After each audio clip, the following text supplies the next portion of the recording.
Intrigue in the heartland, Iowa, Colorado, and Wisconsin form a lottery scam hotbed. A chilling December in Iowa, 2010. The holidays had just passed, but a different kind of excitement filled the air.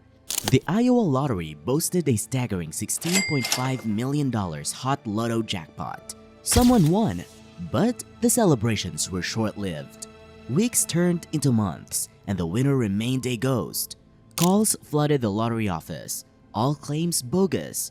Then, on a seemingly ordinary November day in 2011, nearly a year later, a lawyer named Philip Johnston emerged with a winning ticket.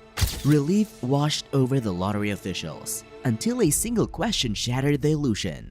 Unbeknownst to Johnston, lottery officials had security footage of the ticket buyer. The image revealed a figure in dark clothing, a stark contrast to Johnston's description. This discrepancy raised red flags. After further questioning, Johnston's carefully constructed narrative began to unravel. He admitted he wasn't the winner, but a lawyer representing someone who wished to remain anonymous. However, the lottery wouldn't budge, claim anonymity, or forfeit the prize. Johnston, facing a dilemma, threatened to walk away if anonymity wasn't granted.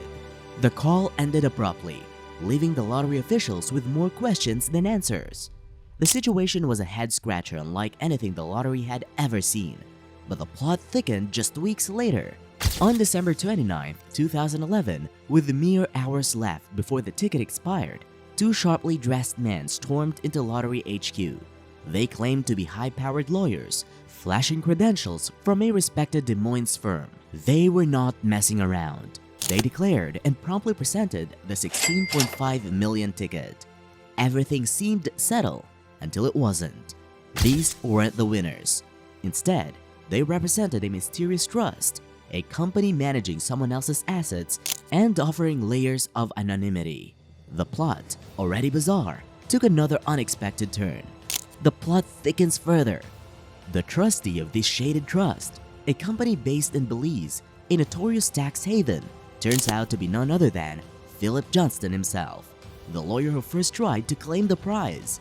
Let's rewind. First, Johnston appears as a lawyer for an anonymous winner. Then, a prestigious Des Moines law firm claims the prize on behalf of this dubious trust. Same Belizean company. This elaborate web of connections raises serious alarms for the lottery officials.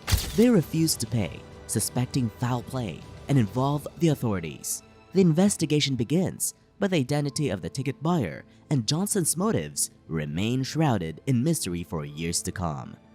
A break in the case. October 9, 2014.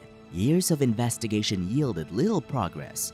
Just as the police were about to throw in the towel, they made a last-ditch effort. They released the CCTV footage of the ticket buyer.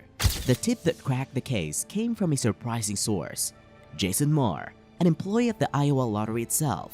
To everyone's shock, Marr identified the buyer as his colleague, Eddie Tipton, the lottery's information security director.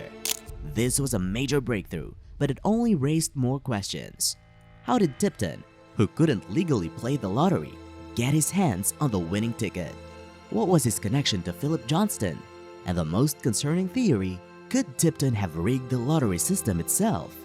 The plot took a dark turn, leading investigators down a rabbit hole of potential manipulation.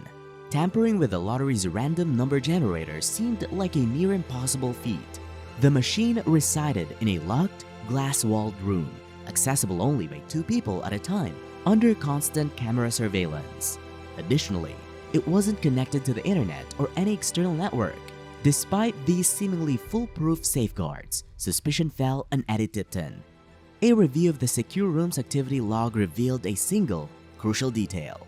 Tipton had entered the room with a colleague on November 20th, 2010. His official task? Adjusting the computer for daylight saving time. This brief window of access, however, became the only opportunity Tipton could have exploited to tamper with the system, raising serious questions about his motives and potential methods. Adding another layer of suspicion, the security cameras in the random number generator room malfunctioned on the very day Tipton accessed it. These cameras, normally capturing continuous footage, inexplicably switched to recording only 1 second per minute. This crucial gap made it possible to verify exactly what transpired during Tipton's visit. With the FBI now heavily involved, investigators turned their attention to Tipton's colleagues and friends. These inquiries revealed a disturbing detail. Tipton harbored a fascination with rootkits, a type of undetectable malware granting complete control over an infected device. The pieces began to fall into place. An IT security expert obsessed with hacking tools, a suspiciously timed visit to the secure room with a convenient camera malfunction, and a subsequent lottery win. The circumstantial evidence against Tipton was mounting. However, concrete proof of his alleged tampering with the system remained elusive. A breakthrough came when investigators finally unraveled Philip Johnston's involvement. Surprisingly, he wasn't working for Tipton or the offshore companies. Instead, he was a lawyer of Robert Rhodes, Eddie Tipton's best friend. With Rhodes under arrest, the interrogation finally yielded a confession. The two had meticulously planned the entire scheme for months, from Tipton's alleged tampering with the machine to Johnston's assistance with the offshore accounts. This, however, was just the tip of the iceberg.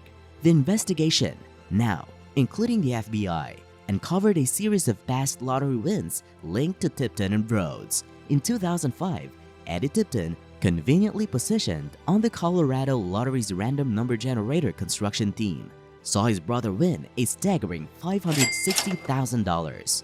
Similar suspicious wins emerged: a $780,000 Wisconsin lottery win cashed by an LLC controlled by Rhodes, with the most of the money later transferred to Tipton, and a $1.2 million payout to a suspected relative or close friend of Tipton. These past wins painted a disturbing picture of a serial lottery fraudster operating for years under the radar. Despite the lack of confirmed connection between Tipton and the $1.2 million winner, one thing became undeniably clear: Eddie Tipton orchestrated one of the most bizarre hacking schemes the US had ever seen. The malware he supposedly used wasn't even sophisticated. Investigators believe the success of these infiltrations hinged largely on the trust lottery companies placed in Tipton. The biggest question remained: how did no one notice him tampering with the random number generators? Driven by greed, Tipton's luck eventually ran out. He was arrested in 2015 and, after confessing to rigging Hot Lotto and several other lotteries, received a 25-year prison sentence and a hefty $2 million repayment order to the defrauded lottery companies.